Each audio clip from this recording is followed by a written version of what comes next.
दिगम्बरे दिव्यकान्ति विभासिनी शवासन निलये श्मशान नृत्यप्रिये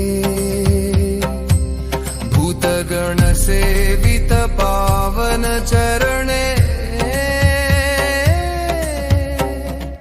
नमो नमः।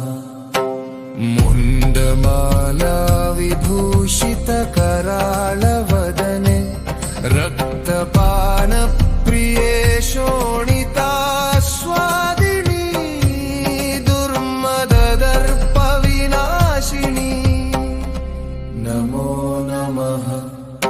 महाभयंकर रूपिणी भयहरिणी भय निवारिणी भक्त हृदय निलये करुणासागरे पाहि मां नमो नमः।